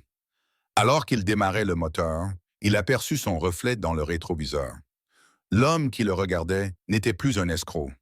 Il était simplement Frank, un père qui faisait de son mieux pour offrir à ses 2 petites filles la vie qu'elles méritaient. Le soleil matinal filtrait à travers les fenêtres de la cuisine, tandis que Frank préparait le petit déjeuner des filles. Lily était assise à table, balançant ses jambes d'avant en arrière, tout en dessinant avec son crayon violet préféré. Rose disposait tranquillement ses céréales en petits motifs réguliers, comme elle le faisait souvent lorsqu'elle réfléchissait intensément à quelque chose. Le téléphone sonna, faisant sursauter Frank. Il s'essuya les mains sur un torchon et répondit, la voix rauque à cause du manque de sommeil. « Bonjour, c'était l'inspecteur Martinez. » Frank se raidit en écoutant, son visage buriné devenant de plus en plus sérieux à chaque seconde qui passait. Les filles remarquèrent le changement dans son expression et arrêtèrent ce qu'elles faisaient, le regardant attentivement. « Je comprends, » dit Frank, sa main libre agrippant le comptoir. « Tenez-moi au courant. » Il raccrocha le téléphone et prit une profonde inspiration avant de se tourner vers les jumelles. « Tout va bien? » demanda Lily, son crayon suspendu au-dessus de sa feuille. Frank s'assit entre elles, sa grande silhouette paraissant presque comique sur la petite chaise de cuisine. « C'était le détective, » dit-il prudemment, choisissant ses mots. « Il pense qu'ils vont bientôt retrouver ton père. » La cuillère de Rose heurta bruyamment son bol. Elle attrapa la main de Frank, ses petits doigts s'enroulant autour de son pouce. « Est-ce qu'il va nous emmener loin d'ici? »« Non, ma chérie, » répondit Frank fermement en la serrant contre lui. « Personne ne vous emmènera nulle part, mais nous devrons peut-être être très prudents pendant quelque temps. » Lily rapprocha sa chaise de l'autre côté de Frank. « Sommes-nous en danger? » Le cœur de Frank se serra en entendant la peur dans sa voix. Ses filles avaient déjà tellement souffert. « Je ne laisserai rien vous arriver, promet-il. Mais nous devrons peut-être faire quelques changements. » Il passa l'heure suivante à passer des coupes de fil pendant que les filles finissaient leur petit déjeuner. Son vieil ami Tommy possédait une cabane à quelques villes de là. Elle ferait un bon refuge si les choses tournaient mal. Frank prit ses dispositions pour la préparer, au cas où. Pendant que les filles étaient occupées à regarder leurs dessins animés matinaux, Frank inspecta méthodiquement la maison, vérifiant les fenêtres et les portes. Il installa de nouvelles serrures, renforça la porte arrière et s'assura que le système de sécurité fonctionnait correctement. Dans sa chambre, il sortit un vieux sac de voyage et le remplit d'articles essentiels. Des vêtements pour les filles, des documents importants, un peu d'argent qu'il avait mis de côté. Mieux valait être préparé que désolé. Le poids de la responsabilité pesait lourdement sur ses épaules. Ce n'étaient plus seulement 2 enfants qu'il avait trouvés dans une ruelle. Elles étaient sa famille, ses filles à tous les égards. L'idée que quelqu'un puisse leur faire du mal le mettait hors de lui. Plus tard dans la soirée, alors que le tonnerre grondait au loin, Frank s'assit sur le canapé avec les filles blotties contre lui. Rose tenait son lapin en peluche préféré tandis que Lily jouait distraitement avec la fermeture éclair de la veste de Frank. « Est-ce qu'on va devoir partir? » murmura Rose. Frank les enlaça toutes les deux et les serra contre lui. « Écoutez-moi bien, toutes les deux, dit-il d'une voix douce mais ferme. Quoi qu'il arrive, nous resterons ensemble. Vous m'entendez? Rien ni personne ne changera cela. Tu promets? Lily le regarda avec ses grands yeux qui ne manquaient jamais de faire fondre son cœur. Je te le promets, dit Frank en les serrant toutes les deux plus fort contre lui. Nous sommes une famille maintenant, et une famille, ça veut dire qu'on affronte tout ensemble. Les filles se blottirent davantage contre lui, et Frank sentit à nouveau monter en lui ce sentiment intense de protection. Il avait peut-être été un Hells Angel autrefois. Il avait peut-être fait des choses dont il n'était pas fier, mais maintenant, il avait quelque chose qui valait la peine d'être défendu, quelque chose qui valait la peine d'être protégé. Les mains de Frank tremblaient tandis qu'il lisait le message sur son téléphone. Le message du détective Martinez était bref mais clair. On l'a. Le père de la fille est en garde à vue. Il s'assit lourdement dans son fauteuil en cuir usé, laissant échapper un long soupir dont il ne savait pas qu'il le retenait. Lily et Rose jouaient avec leurs poupées dans un coin du salon, leur voix douce créant des histoires de princesses et de dragons. Frank les regardait, le cœur rempli de joie. Elles avaient l'air différentes maintenant, en meilleure santé, plus heureuses. Leurs joues étaient roses et leurs yeux brillaient de vie plutôt que de peur. « Hé, les filles !» appela Frank d'une voix douce. « Venez ici un instant. » Les jumelles levèrent les yeux et posèrent leurs poupées. Elles avaient appris à lire ses humeurs au cours des derniers mois, et quelque chose dans son ton les incita à se précipiter vers lui. « Vous vous souvenez que je vous avais promis que vous seriez toujours en sécurité? » Frank les attira toutes les deux sur ses genoux, ses mains rugueuses se faisant douces tandis qu'il les serrait contre lui. « Eh bien, la police vient d'arrêter votre père. Il ne pourra plus vous faire de mal. » Rose enfouit son visage dans sa chemise, tandis que Lily le regardait avec ses grands yeux interrogateurs. « Vraiment? » murmura-t-elle. « Pour toujours? Pour toujours? » confirma Frank, la voix chargée d'émotion. Ce soir-là, après avoir bordé les filles, Frank prit une décision. Ils avaient besoin d'une pause. Tous! Le lendemain matin, il surprit les jumelles avec 3 valises et une carte. « Nous partons à l'aventure, » annonça-t-il en voyant leur visage s'illuminer. « À la mer. » Le trajet jusqu'à la côte dura plusieurs heures, mais Frank s'en moquait. Il écoutait les filles chanter en suivant la radio, leur voix claire et sans crainte. Ils se sont arrêtés dans des restaurants routiers où Lily a commandé des pancakes aux pépites de chocolat et Rose a soigneusement tartiné son toast de confiture de raisin. Ce n'était rien d'extraordinaire, mais pour Frank, c'était tout. La petite maison de plage qu'il avait louée n'avait rien d'exceptionnel, avec seulement 2 chambres et une minuscule cuisine. Mais les filles se comportaient comme si c'était un palais. Elles couraient d'une pièce à l'autre, s'émerveillant devant les coquillages qui décoraient les rebords de fenêtres et le tableau représentant des dauphins au-dessus de la cheminée. Cet après-midi-là, Frank regarda Lily et Rose barboter dans l'eau peu profonde, leurs rires emportés par la brise salée. Il leur avait acheté leur première maillot de bain pour ce voyage. Rose pour Lily, Violette pour Rose. Elles ramassèrent des coquillages, construisirent des châteaux de sol et coururent après les mouettes jusqu'à ce que leurs joues soient rouges de riche et d'effort. Frank appela Lily en agitant un morceau de verre de mer qu'elle avait trouvé. « Regarde, on dirait une petite étoile verte. » Rose était plus calme que d'habitude, mais elle restait près de Frank, glissant parfois sa petite main dans la sienne, tandis qu'il marchait le long du rivage. Elle semblait comprendre, à sa manière douce, que ce voyage était plus qu'un simple moment de plaisir au soleil. Alors que le soleil commençait à se coucher, peignant le ciel de couleur orange et rose vive, Frank se tenait au bord de l'eau, ses deux filles à ses côtés. Les vagues venaient lécher leurs pieds et une brise fraîche ébouriffait leurs cheveux. Rose s'appuya contre sa jambe, tandis que Lily tenait fermement sa main. « On peut rester ici pour toujours ?» demanda Rose doucement. Frank baissa les yeux vers leur visage tournés vers lui. Ces deux filles précieuses qui avaient changé sa vie d'une manière qu'il n'aurait jamais cru possible. Le poids de l'arrestation de leur père planait toujours dans l'air. Mais ici, avec l'horizon infini devant eux et le rythme régulier des vagues, tout semblait plus léger. Ils étaient en sécurité. Ils étaient ensemble. Ils formaient une famille. Frank ajusta sa cravate pour la 5e fois ce matin-là, ses mains burinées tremblant légèrement devant le miroir. Le costume noir semblait étranger à ses larges épaules, loin de sa tenue de mécanicien habituel ou de sa vieille veste en cuir. Dans le reflet, il se reconnaissait à peine. « Tu es nerveux? » La petite voix de Rose retentit derrière lui. Elle se tenait dans l'embrasure de la porte de sa chambre, déjà vêtue de sa plus belle robe bleue, sa sœur Lily à ses côtés, dans une tenue assortie. Frank se retourna, réussissant à esquisser un sourire malgré le nœud qu'il avait à l'estomac. « Un peu, ma chérie. »« Moi aussi, » admit Lily en tripotant l'ourlette de sa robe. « Mais tu vas être notre vrai papa aujourd'hui, n'est-ce pas? » Cette question serra le cœur de Frank. Il s'agenouilla pour se mettre à leur hauteur. « Peu importe ce qui se passera dans cette salle d'audience, je suis déjà votre papa ici. » Il tapota sa poitrine. Rien ne peut changer cela. Le trajet jusqu'au tribunal lui sembla interminable.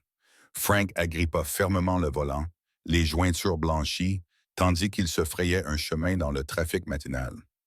À l'arrière, les jumeaux chuchotaient, leur voix lui rappelant pourquoi ils se battaient si fort. Le palais de justice se dressait devant eux, ses marches de pierre semblant s'étirer à l'infini. Frank tenait les mains de la fille tandis qu'ils montaient les marches, sentant leurs petits doigts serrer les siens. À l'intérieur, leur assistante sociale les attendait, leur adressant un sourire encourageant.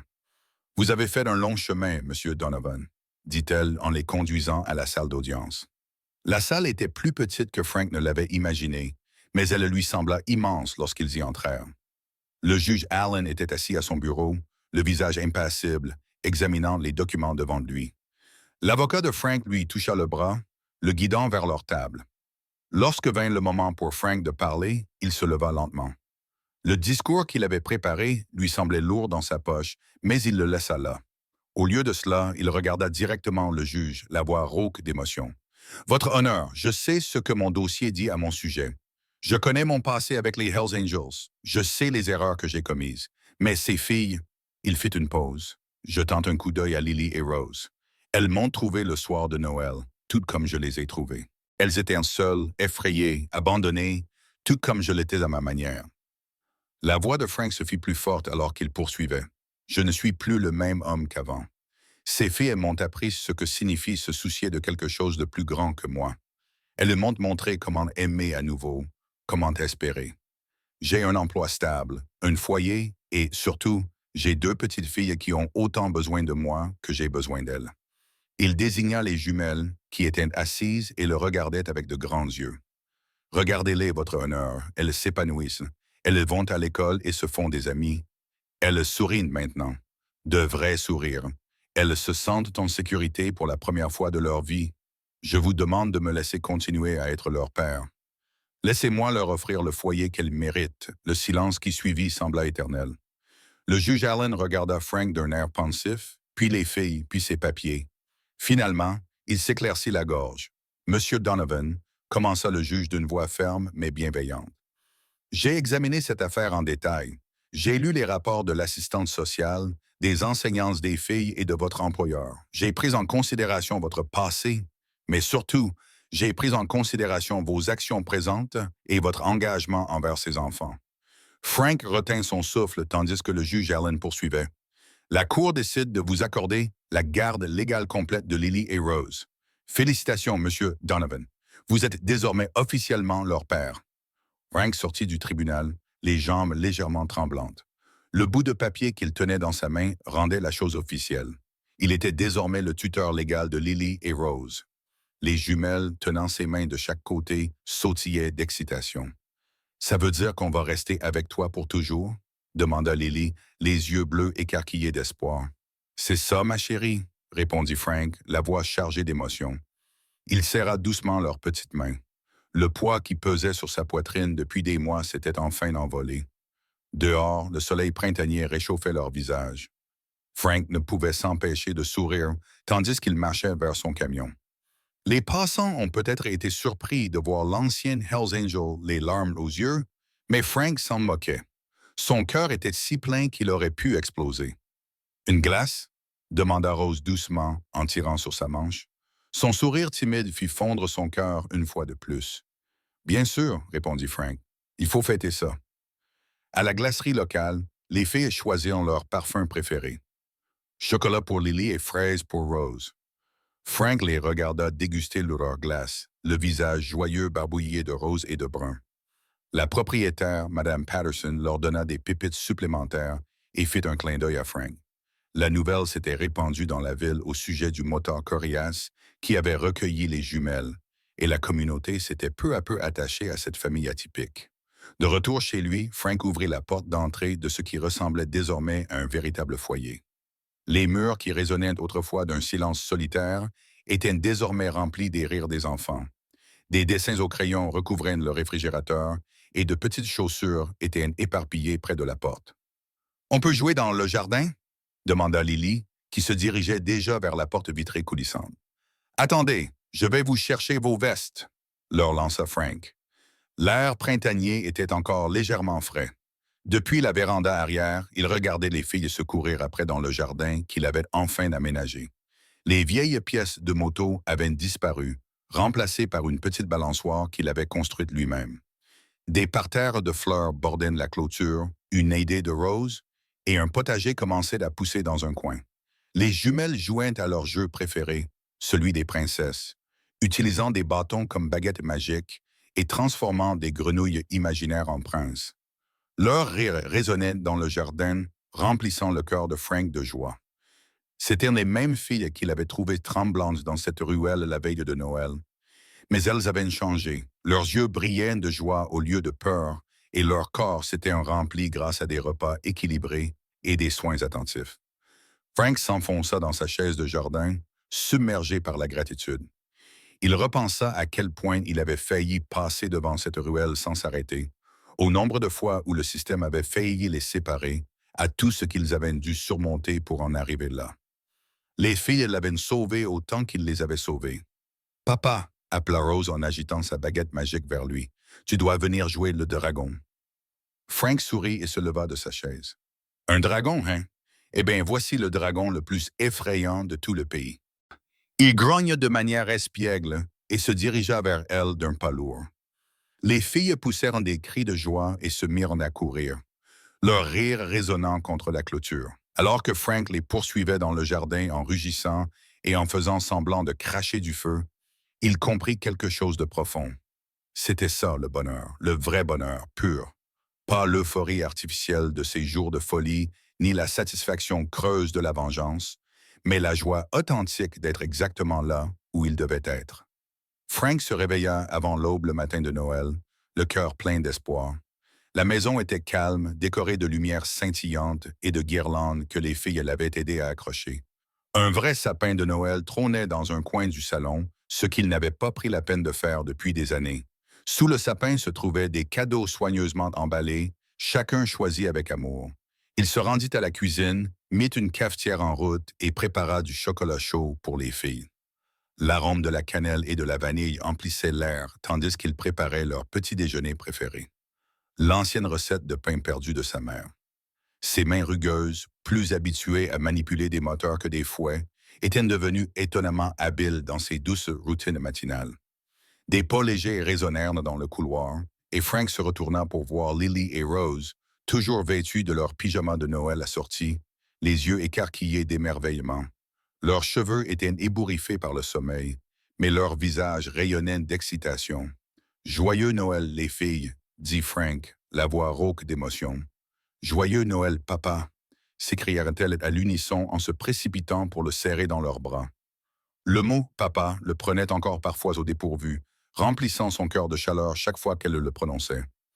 Alors qu'ils étaient assis autour de la table de la cuisine, la vapeur s'élevant de leur tasse, Frank ne pouvait s'empêcher de se souvenir de cette froide veille de Noël, exactement 1 an auparavant. L'image de 2 petites silhouettes blotties dans cette ruelle le hantait encore. Il les regardait maintenant. Lily parlait avec enthousiasme du Père Noël. Rose arrangeait soigneusement son pain perdu à son goût et s'émerveillait du chemin parcouru. On peut ouvrir les cadeaux maintenant? Lily sautillait sur sa chaise tandis que Rose observait la scène avec espoir, plus contenue mais tout aussi impatiente.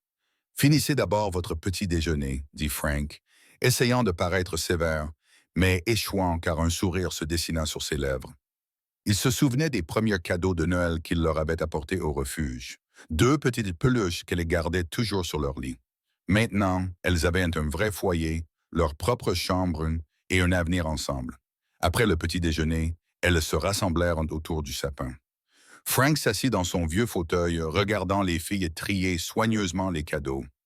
Le salon, autrefois austère et vide, était désormais décoré de photos de leur petite famille accrochées au mur. Des dessins réalisés à l'école étaient affichés sur le réfrigérateur et de minuscules chaussures étaient alignées près de la porte. Chaque recoin de sa vie avait été transformé par leur présence. Lily poussa un cri de joie en ouvrant un nouveau coffret de peinture. Tandis que Rose serrait contre sa poitrine un livre sur les étoiles, Frank les observait, la gorge serrée par l'émotion.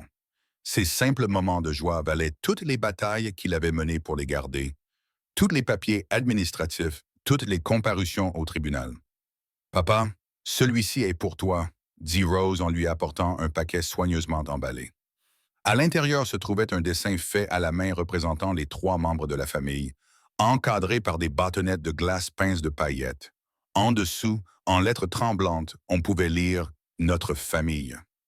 Frank tint le cadre avec précaution, ses doigts cailleux en suivant les contours. Il y a 1 an, il était seul, sa vie aussi vide que les bouteilles qu'il collectionnait.